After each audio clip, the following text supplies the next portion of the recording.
Well, welcome to Historified. I'm Annie. I'm Jamie.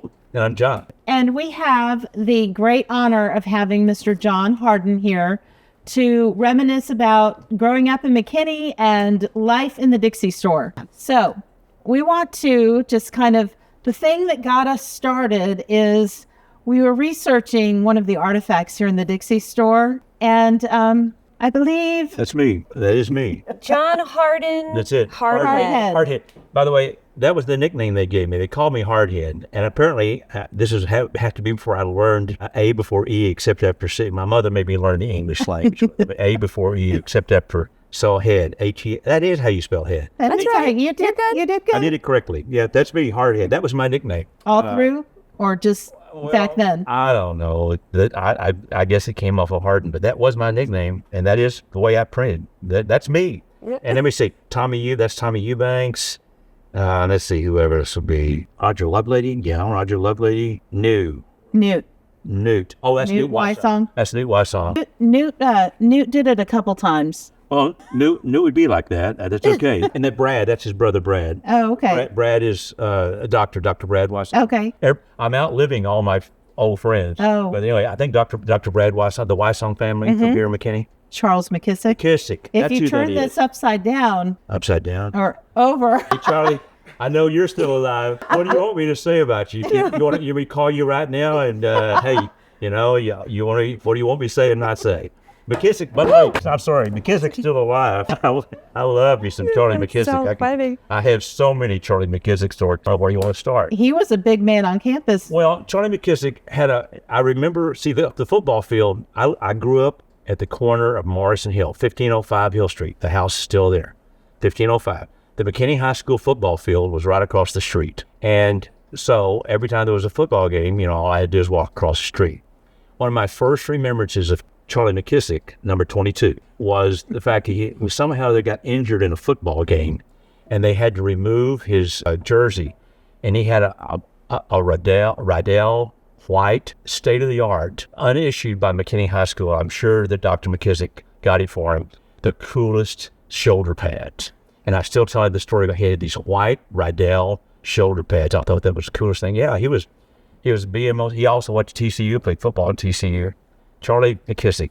I don't how many more Kissick stories you want to know, but there's a lot. So he was 2 years ahead of you in high school, right? 64. I think he was, yeah. Okay.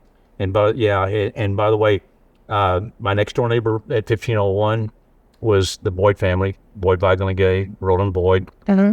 None of the Boyd, Weigel, Gays are still here. But they lived at 1501, and next door to me was the Abernathy family, Jewel Abernathy. Okay. He calls himself Richard now, but he was Dick when I was growing up. Mike and Dick and Matt Abernathy. Next door, the Wilcox. I can tell you everybody on Morris Street. But anyway, the football field was across the street. There were names on there that we couldn't read or we didn't know who they were. So any names that you there's a Richard Bass on there. The Bass, I told you. Yes. Okay, that was the front door. As you go around the corner, right off to this is the Bass family. What's his father's name? I can J.E. Bass, the Bass family. Mm-hmm. They had a business right there across Highway 5. Faye Bass, she was my scout teacher. She was my scoutmaster, Faye Bass. But Richard Hill Bass is his name, and that's where he lived. And that right around the corners where the Bass family was. They had maybe 12, 15 acres there. They kept horses there. There's a big lake there. Mm-hmm. It's now something else, but yeah. Richard Bass, Danny Dunn. I don't have my reading glasses. I said Tommy. I'm sure that's got to be Tommy Eubanks. It does have an E. Yeah, Tommy Eubanks. I'm pretty sure that's who it was. His dad was a banker in town. So I'm curious, when you got paddled by Dixie, what? I never got paddled. I was a perfect. I don't know. That paddled by Dixie. The lady was such a sweet lady. I find it hard to believe that maybe I never saw it. I never personally observed her paddling anymore. Well, then why did you have to sign this? Well, maybe she did. I'm not sure. McKissick said that he needed it. That is really cool. Have you talked to Charlie yet? No, we have not. But if you want to reach out to him on our behalf, we'd appreciate it. Newt signed it quite a bit. By the way, Newt Wysong unfortunately died in a very tragic car accident. Yeah, I read that. And it really affected Charlie. So his first son's name is Newt. Oh, and okay. Newt is now, if he still is, I don't know his exact rank, but he heads up the the Navy base in southern part of California. That big Navy, the Navy base there. That's his son's admiral now. Went to Naval Academy. Oh, wow. But Newt asked me questions. Okay. Hardhead. Why did you? Okay, so I did a little researching, and the McKinney Courier-Gazette must not have had very much news because everything that everybody did was in the McKinney Courier-Gazette, and your name came up a lot. Every time you were sick, you were mentioned. Every time you went to a birthday party, you were mentioned. Well, Tom and Pete Perkins were really cool guys. And Colonel Tom Emerson.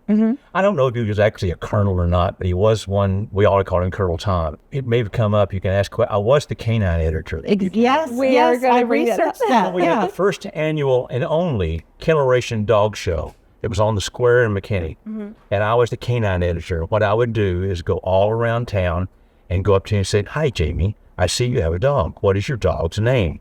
May we print your dog's name in the paper?" And every week I would take the dogs, and they would pay me $1 a name. Which was 1961, 61. That's a lot of money. Yes.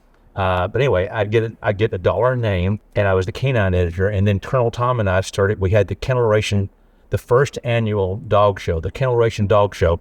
And it was on the south side of the courthouse. The dog with the longest tail, the heaviest dog, the smallest dog, all this kind. And it was an amazing. I was the canine editor of the McKinney Courier-Gazette. Yes, we decided we only had it 1 year. There were a lot of reasons, not the least of which is everybody brought their dogs, and some of them were a bit more aggressive than others, and we had so many issues that we decided maybe. And people also it's amazing, maybe other than your children, your dog, and if you didn't win. Oh, why didn't I win? My dog, I want a remeasuring. I mean, dude, people are my dog, I have a dachshund that's a long tail. I'd like to get it remeasured. I remember all the things that happened. Yes. Me and Colonel Tom Emerson. What is that? I feel like it could have been a song. Me and Colonel Tom. Me and Colonel Tom. I'll make it up for you right now. He was a great man. I'm sorry. He lived on Tucker Street. Oh, on Tucker. Okay. I got to paint his porch. Well, I also, in 1953, I have a question for you. 53. You wrote a letter to Santa, and it was put in the paper. Don't doubt it. And you wanted a space helmet, a fiddle, a space academy, and some surprises, which included fireworks. I want to know, did you get your space helmet? I'm pretty sure I did, because that was about the time Buck Rogers. Okay. Buck Rogers was that. You were. I watched it. And by the way, I don't know if I actually seen it on TV because I don't know if we'd gotten the TV by then. I've already talked about the Boyds lived right next to me. Whenever the Boyds TV set, they got a new one. Then we got the old one. So I don't know if I'd gotten that. But somehow or other, I was aware of the fact that there was, this space stuff going on. And I'm pretty sure whether I got it or not, I don't remember. And what was the Space Academy?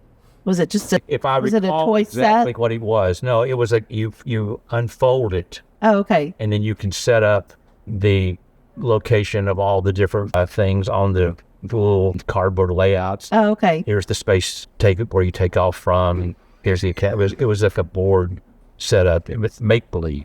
Oh, okay. It's like, and then you asked Santa to bring Andy a little rocking horse. Is that your brother? Andy, that's an interesting story. Yes, Andy would have been 1. He was born in 52. Yes, that's my little brother, Andrew Paul Hart. That's born in 1952. Yes. And then you said, bring Richard whatever he wants. So who is Richard? Well, I'm pretty sure, although we call him Dick, I want to make sure that Richard Abernathy, I'm pretty sure my next door neighbor, because my next door neighbor was Richard Abernathy. And then in 1955, you wanted a burp gun. What's a burp gun? Do we need to talk about this again? We can ask Siri. I don't know, a burp gun. I don't really remember. It must have made a noise of some sort. Yeah, I guess. I can imagine it'd be something that would make a noise. Okay. It wouldn't have shot anything out. No. My mother was scared to death of giving me anything that would shoot BB guns and things like that. So you probably didn't get your fireworks in 1953. I'm starting to paint a picture here, John. Well, look, I think they call me that because, I don't know, I've always been somebody that's been a bit outspoken, maybe even outlandish. And maybe I got into some conversations with people. Well, and you're a lawyer. Why? So you have to have a hard head if you're a lawyer. I tell people I'm a frustrated thespian with law.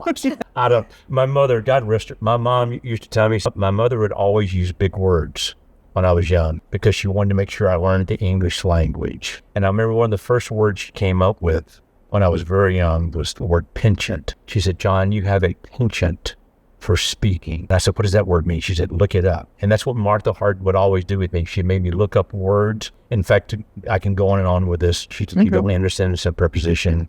You need to be careful. Words are powerful. We did the crossword puzzle together. But in 66, when I graduated McKinney High School, of all the things that have ever happened in my life, the thing my mother, God rest her soul, I lost her in 2012, she was most proud because I had learned the English language. I had a control of the English language. And she said, so I had a penchant for speaking. I need to learn how to properly use elocution because words are powerful, John. Be careful how you use them. Wow. Yeah. And now you're an attorney. Now I'm a frustrated thespian. Well, Law license. but I'm sure the English language comes in It does. handy. It does. In fact, I'll tell you something about my bar exam. You want to hear about the bar exam? I'd love to. In 1970, December of 73, I took the bar exam. And back then, it was 8 hours a day, 2 days in a row, 4 hours in the morning, 4 hours in the afternoon. And we did it right across the street from the movie theater on the University of Texas campus in the Student Union building. It was a thing called a blue book. You had to fill, it was all, I remember those. it was yes. it was no true or false. It was no multiple choice. You had to write out everything longhand in the blue books. Well, Miss Elizabeth Graves, who was my third grade teacher, Miss Elizabeth Graves taught me how to write, to kind of know how you print. You can do invitations and she taught me how to print. Like I decided that I would print my answers in the book, in the blue book. And I try not to have any scratch outs and I would print it so everyone could read it. My thought is that when the law examiners finally got my blue books, whoever's examining said, look at this. It's all printed. I can read every word. And I'm also sure that although I was probably not correct on probably more than not, they thought, well, he certainly has a penchant for speaking. He's using proper English and I can read everything about it. He's absolutely wrong, but maybe we'll have to let him become a lawyer because, who knows? He could be right. That might be the law. It's not the law today, but we're going to pass it. So I got a passing grade, I'm sure, because I printed. And you had a penchant for the English language. My mother had taught me how to write. And don't end a sentence in a preposition. It's a sure sign that you don't know enough to know better if you end a sentence in a preposition. I'm a little reluctant to talk, though. Well, no, don't be with that. This is just so cool y'all found this. I had never, where was this, in the store someplace? Yes, we have it. Now we have it in a shadow box so that it's kind of protected and it's... This is really cool. We tried to get as many names off of it as we could. We tried to research some of the names, but you gave us some more names, so we're going to have to look into that. Go back Yeah, you did. You need to get a hold of McKissick. I think I almost like, I put him on speaker. please. Please. Yes, it's glad. Coward.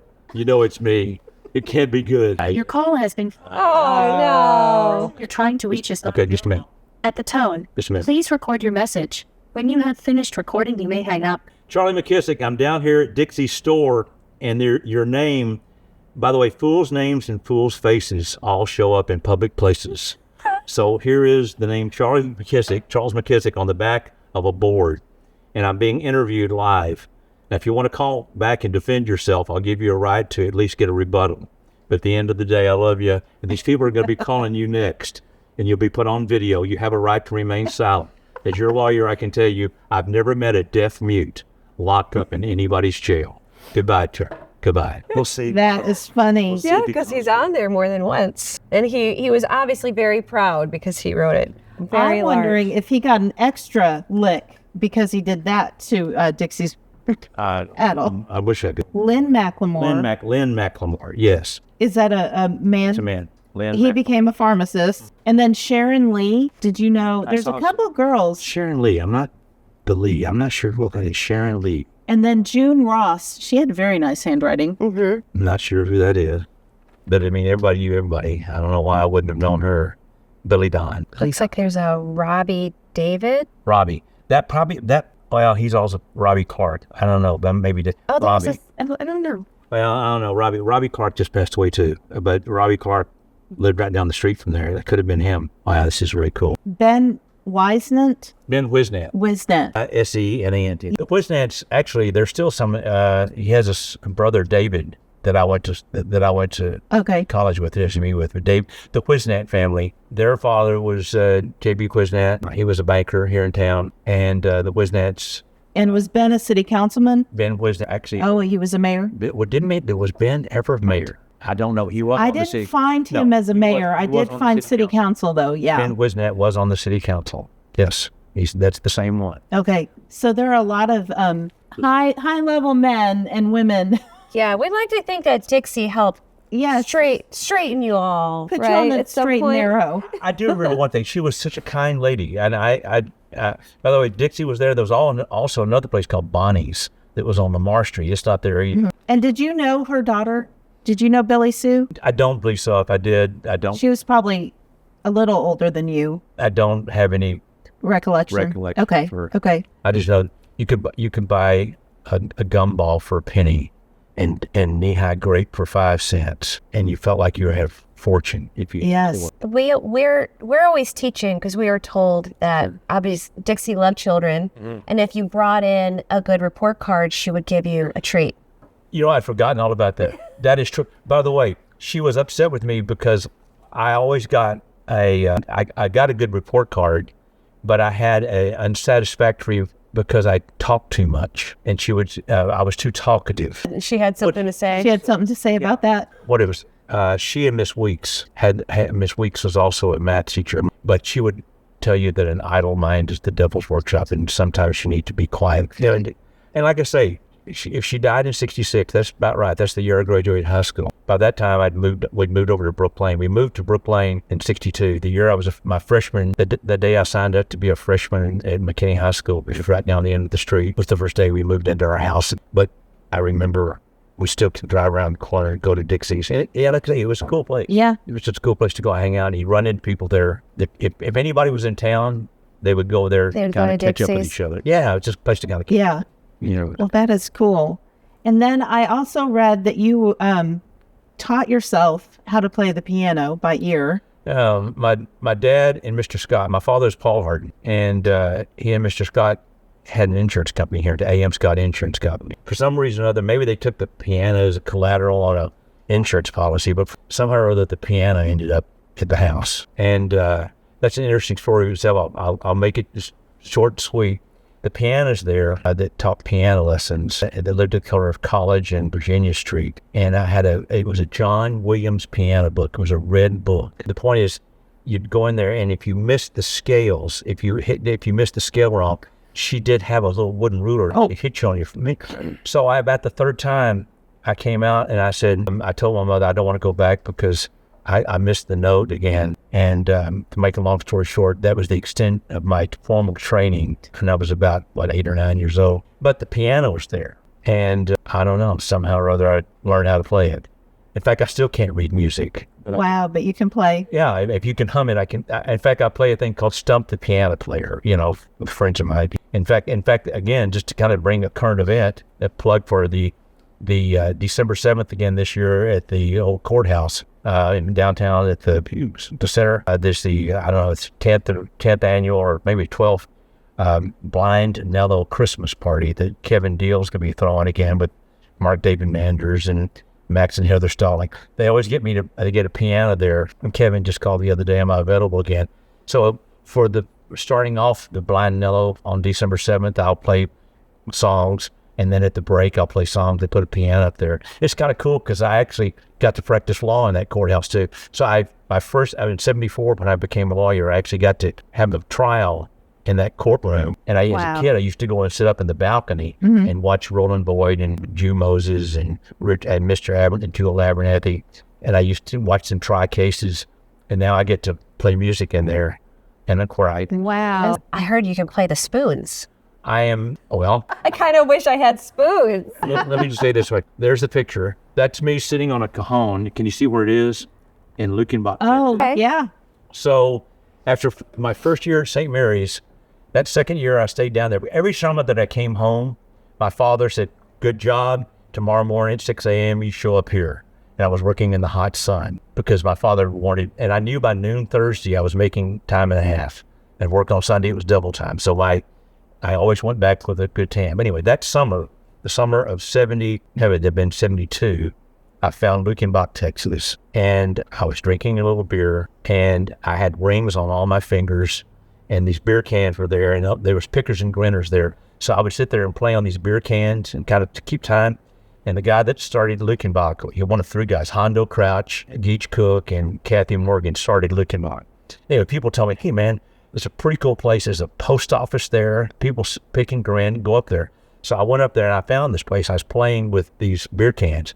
And Hondo comes up to me one day and he says, here, try these. And he gave me 2 blue spoons. And I kind of held them and started playing. And about 7 months later, they had the first annual Lydia B. Pinkham Women's Only Chili Bust at Luckenbach, Texas. And I showed up, and a short-haired guy and his long black-haired sister and a new fiddle player they'd found up in Austin. His name is Willie Nelson.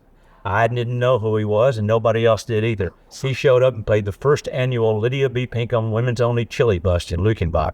And about 30, 40 minutes into it, Hondo gets up there, and he says, now I want to bring up my little buddy. And he said, Der Spoonmeister. And I sat there, and I played the spoons and hung out, and it was really cool. And I had this great hat on. And back then, nobody had cell phones, but somebody took a picture.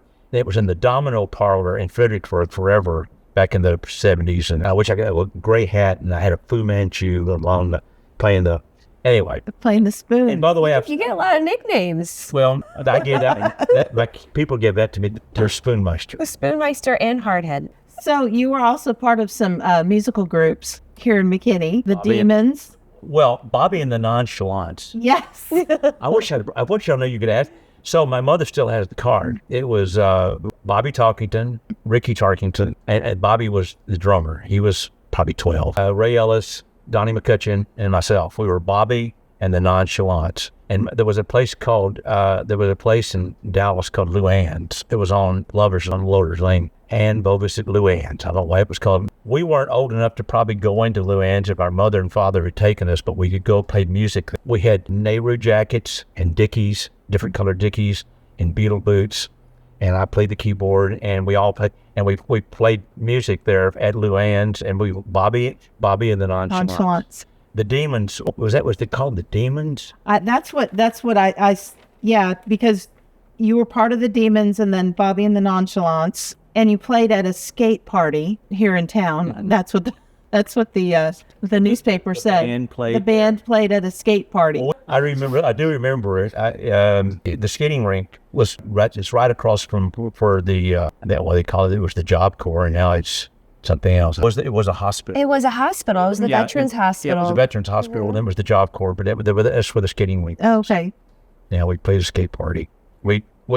I don't think we actually got paid. I think we just played. Mr. Tarkington, Doug Tarkington was the man's name that owned the place. I mean, that was our manager. He was the Tarkington father. Would carry us around in his pickup truck to all these different gigs. Played the Carnes Theater over in Forestville. Wow. We there, Carnes and Forestville. Where else did play?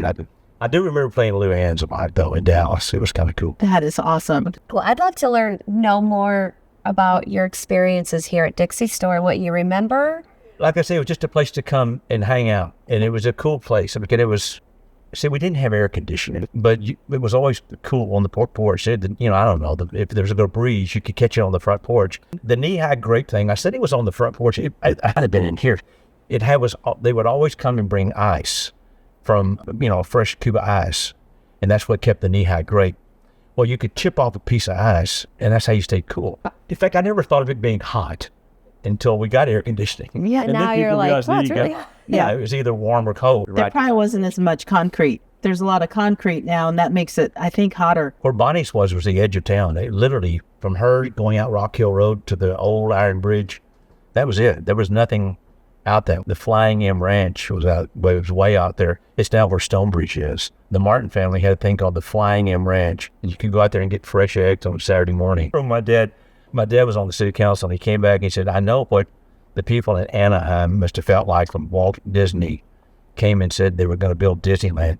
He said, John, some people are buying that area where the Flying M Ranch is and all there. They're going to put in 2 18-hole golf courses, and they're going to bring sand in from Florida and build a beach volleyball court. And they're going to build $1 million side-by-side houses. And it's going to be out there in the middle, out where and I guess that's where Stonebridge is. But I can't believe the growth. And Dad lived long enough to see it actually become that. That's something else. Was he Wow, a golfer? Is that why he was excited? Well, Dad kind of liked it. Dad taught me how to play golf. Dad and the Wysong family had a professional golfer. His name was Dudley Wysong Jr. In fact, in 1961, if you go look, it's 61 or 62, he was the runner-up at the U.S. Amateur to a fellow you might have heard of named Jack Nicklaus.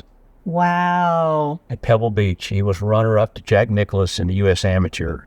And Dudley then became a pro golfer. And he hang out when he was in town at the old McKinney Country Club, which is out in Fairview. It's not there anymore. The Country Club Road goes through Fairview. Yes. Because that's where the country club used to be. McKinney Country Club was in Fairview. But that's, we all grew up as a 9-hole golf course. But that's, And you were a golfer in high school. I did correct? play on the high school golf team. I wanted to play football, but Coach Tommy Hudspeth told 10 of us to turn in our uniforms. And I think it was one of the more traumatic. If there's any coaches out there, do not tell anybody that. I remember we were playing Sulphur Springs that weekend, and Danny Cantrell, by the way, who's still alive. Danny Cantrell was the starting fullback, and they had his whole dummy pads up, and they're working on the plays. And I wanted to really show the coaches I wasn't afraid of Danny Cantrell or Isaiah Ortega or Dickie Holland or anybody else on the first team. So every time they'd come my way, I'd just put the pad down and tackled. Well, I thought that was going to get me into the deal. Well, that day, me and 9 other guys, I can name them all, but that's okay. Coach Tommy Hudspeth came in and said, listen, I want y'all to turn in the uniforms. I'm going to only be y'all are in the B team. I'm only be in the next few years going to be playing certain guys, and I don't think you'll be a part of my plans for the future of the McKinney Lions football team. And I think it was one of the sentinel traumatic moments in my life that led me to decide that no one's ever going to tell me I'm not good enough. And so I really worked on my golf game and read the McKinney. You can read the MHS stuff. I did pretty good in. Yeah, you were a really good golfer. Well, I was blessed to have a good round as my junior year. I was going to play SMU. I was going to play golf at SMU. All you had to do to pass was have a 2-point average. So this is going to be a snap. So, and I thought that everybody that was a Methodist was supposed to go to Southern Methodist University. I had no idea what my father had to pay to actually send me down there. And Lafayette Franks was the golf coach at SMU, and I tried to walk on and play golf. My problem was that in order to be, you had to have a 2-point average, and I was on scholastic probation my first year because it was SMU in Dallas is only 30 minutes away, but it was like light years away from McKinney. So I'll just leave it like that. I wasn't able to. I don't know if I was good enough to play, but I tried. But I was on scholastic probation. Anyway, that's another long story. You want to hear about McKinney? I'm sorry. No. You're part of McKinney. Yeah. By the way, I was telling somebody the other day, I guess we're old McKinney now. In fact, we lost another member, Betty Boyd. I'm sorry she's passed away, but she just passed away. She's class 64. Mm-hmm. She was the only daughter that Roland and Nanette Boyd had 2 children, William Maston Boyd, Bill Boyd. In fact, if you walk in the Collin County Courthouse and you see that, the sword, and the Alamo, and there's a plaque there for Bill Boyd. He put it up there. I always kidded people that when Bill dies, he's going to have his ashes put in there. So So people have to come visit him. Monument. Yeah. In fact, in the 3rd grade, Miss Funderburg came into Miss Gray's class. I told you about how she would help me print. My birthday's May 30th. So it was about a week before the end of the school year. Miss Funderburg came into Miss Gray's class, and she said, right after the lunch recess, John Hardin bit Bill Bryan today at the lunch recess. I did not bite Bill. I still remember it to this day. I had to go to Mr. Bennett's office. I said, go get Bill Bryan. His mother worked in the lunchroom. They lived on Lamar Street. And by the way, if you work in the Collin County Courthouse, Bill Bryan is the Marine there that posthumously got the Navy Cross. His picture is up there. I was concerned at the accusation and the lack of proof or evidence or validity they had to it. I waited for Roland Boyd to come home that day and asked him, Mr. Boyd, I need to know what my rights are. And somehow or other, Nanette and Roland Boyd got me something like a child's primer on the Constitution and the Bill of Rights. And I read it going into the 4th grade. And I started telling people, I'm going to be a lawyer.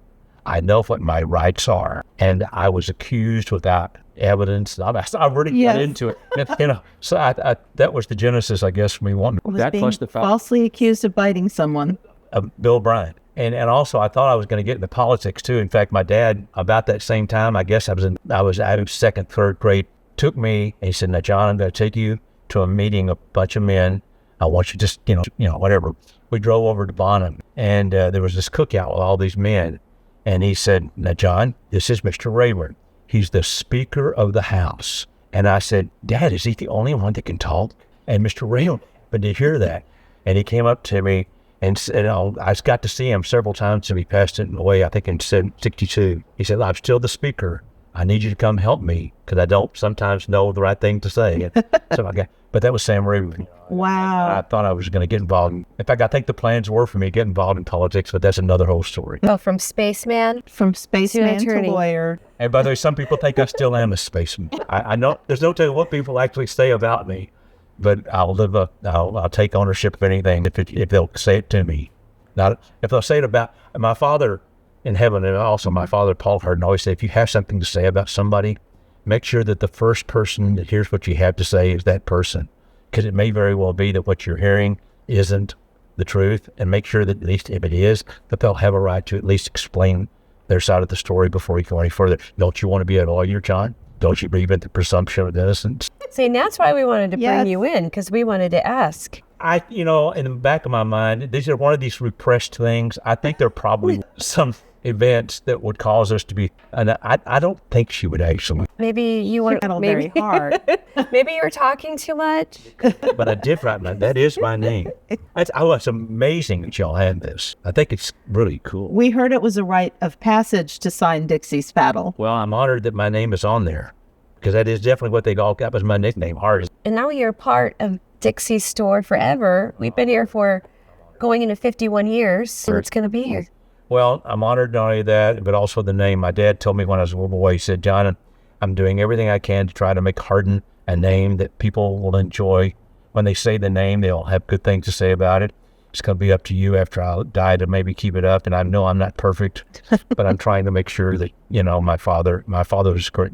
Paul Hardin is a great man. I'm honored to be a son. And Now, is Hardin Boulevard was named after him? You want to hear that story? Sure. Love to. Love The last to. city council meeting that my father was on, and I was told I needed to show up because there was probably going to be, my dad was probably going to have a fit. They made a B.B. Cope. I think B.B. Cope was the mayor then, and he said, we now make a motion to change the name of Fonsine Road to Paul Hardin Boulevard. And my dad said, no. You don't name roads, buildings, anything after someone alive. And on top of that, I will not. He said, well, we thought you'd take that, so we'll just change it to Hardin Boulevard.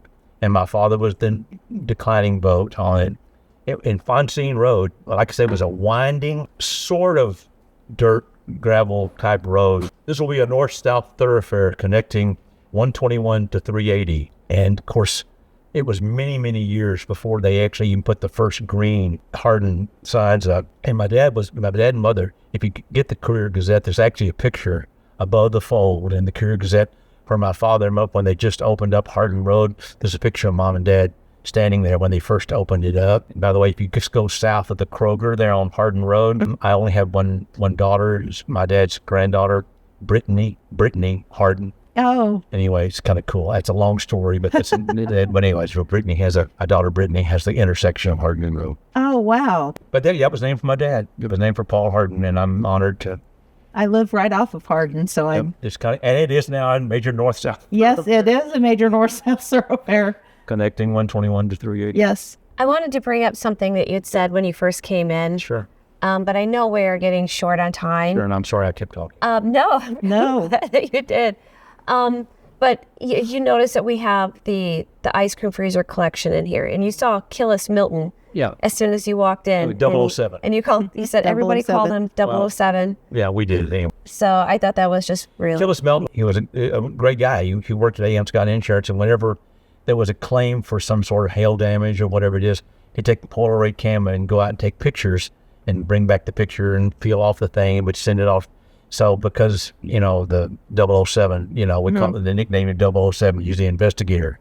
and he would come back and bring back these pictures. And Killis Melton was a great guy. He also liked to make ice cream. And they had a Killis Melton The crank-off. crank-off. Yeah, duly appointed because he definitely could make ice cream. He was the one that came up with it, actually. Probably did. Somebody wanted to have a chili cook-off, and he said, well, you can't have a chili cook-off in the middle of July, so let's have an ice cream crank-off. Killis was quite an interesting character. People that had a chance to know him, was a great guy, and that is his picture, and he was a great guy. Well, we appreciate you coming out here. I know that, we could probably talk to you all day. Well, I'm honored. I would love to have you come back out, actually, if Charlie I'll get him. would come out Yes, as well. I'll bring him. We would love to get just as many people and just sit around and listen to the stories of Old McKinney. And about Dixie Store. And yeah, we want to keep these stories known. Well, And I don't know if I can get him. He's 10 years younger than I am, but there's also a dear friend of Charlie's and mine's, and I'm sorry if I'm putting you up to this, and you may not want to do it, but Travis Ussery, he's a CPA here in town. He was on the town. In fact, he was mayor pro tem. Anyway, he's also a friend of Charlie's. We'll see if we can get him to come. well, we would love that. And again, sure. John, thank you for coming out. I'm honored. Thank y'all. We are honored, Yes, yes. we're honored to have you and listen to the stories. And Of course. Nice to be back in Dixie's store, and great, a lot of good memories. well, thank you. Thank you. God bless you both.